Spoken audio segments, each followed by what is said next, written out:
Well, good afternoon, everyone. Welcome back to Live at Lunch. It's a beautiful day where I'm at in Northeast Ohio. The sun is shining, the grass can be seen. It's not that green, but it can be seen, which is great.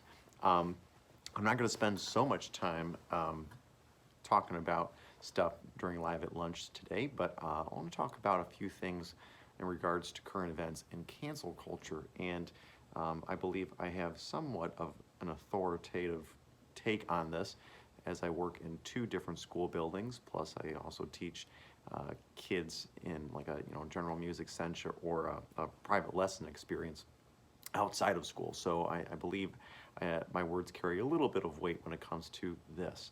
Let's talk about Dr. Seuss for a moment. Two things. One, just recently, a Virginia school district announced that they would cut the Dr. Seuss program this week. This week is like Reading Across America week, and I apologize if that's incorrect. I teach music. I'm not a general classroom teacher. But basically, if you don't know what that means, it's basically a time where elementary school students really focus on reading through the week. And it's actually great because, if they don't read a whole lot through the year, this is the time to do it.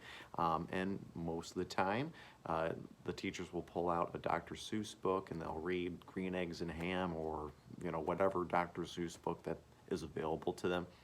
Something very simple, and the kids love it because that's what they know. So that's the overview of like the Reading Across America week, and I apologize again. I think it's called something else. I think it's just Reading in America. I don't know, but you get the idea. So just recently, a Virginia school district decided not to celebrate anything in regards to Dr. Seuss because, number two, the publisher had decided to pull 6 of Dr. Seuss's books recently because of racist comments or racist imagery, I think was the correct word, imagery. And when you look at the titles for these books, some of these were like kind of obscure. I actually didn't even know that he had written them because of how popular some of the other books are, Cat in the Hat, or like One Fish, Two Fish, or whatever it is. I don't really teach elementary English language arts. I of course teach music. So, but you and I both know that you probably grew up with these books, and I don't think it caused you to be a racist or a white supremacist or anything else in between. So when I read the stories about that recently, it was not necessarily shock and awe because of all the other things going on.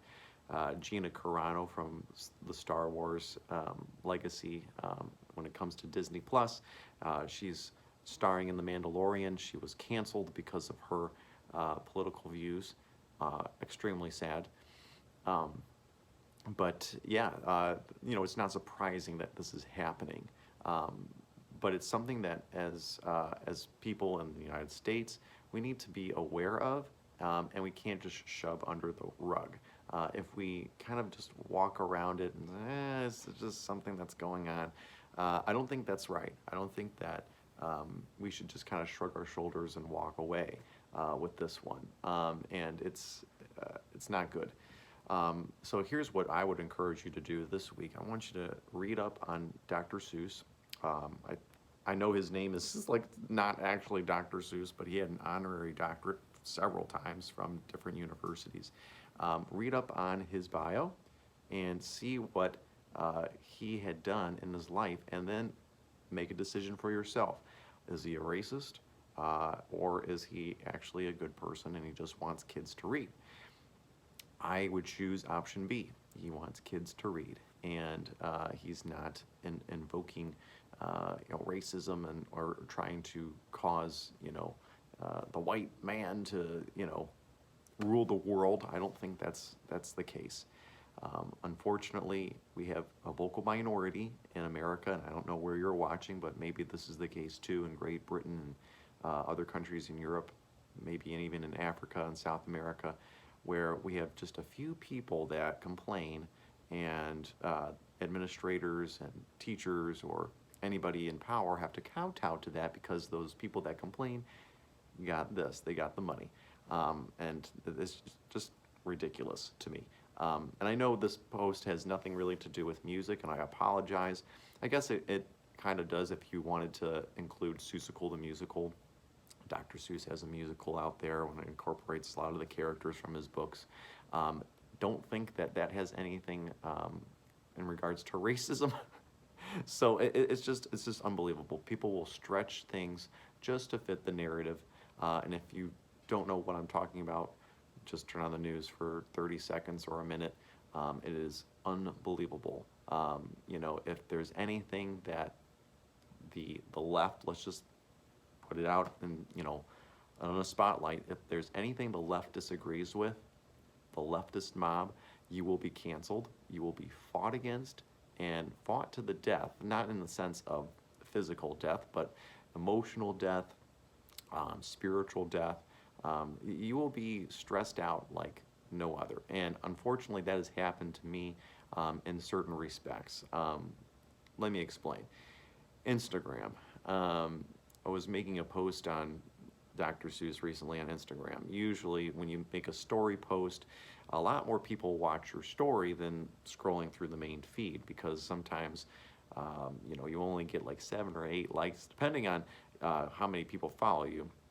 And for me, that's like par for the course. I'm not very popular on Instagram, but I am you know, decently followed on with YouTube, and thank God for that. But long story short, if you only have a couple hundred followers on Instagram and you make a post, you're only going to get 7 or 8 people to engage with you, unless it's a very popular post, like, you know, you just had a kid, or, you know, you had a birthday or something that was like a significant life event. People will engage with it and you'll get a lot more likes. With a story post, however, most people will go through their stories first when they log into Instagram. And by the end of the day, you'll have at least you know, 50, 60 people if you have just a couple hundred followers. And that's the case for me. Usually I have over 50 people that engage with the post. They don't write me anything, they don't comment on anything, but they saw it. So after 12 hours of a particular post, one person, I'm sorry, not one person, maybe like 3 or 4 people had saw the post. And it's like, are you kidding? You know, this was after 12 hours. By then, there should have been at least 30 or 40 people that have seen it. And, you know, I don't think that's a mistake. I think that was very deliberate. And you have to be ready for this. If you are a conservative thinker, if you are a Christian by any means, if you're left or right, you will be fought against. And you got to be ready for that. So my video is simply that, just to talk about Dr. Seuss, to challenge you guys to do your own research and to not be afraid to speak up. That, you know what, this guy, he is a literary genius, and, you know, we're honoring him for that. We're not, you know, looking towards his, you know, way in ancient past to bring up things that he did that may have been wrong, and we have to focus on them. That's exactly what the left wants, and you shouldn't do that. You know, God doesn't do that with us. God doesn't say, oh man, you know what, in January 1990, you know, hit your brother in the nose, and you know what, we're not going to allow you into heaven because you did that. God doesn't do that. God says, you know what, I see you for who you are.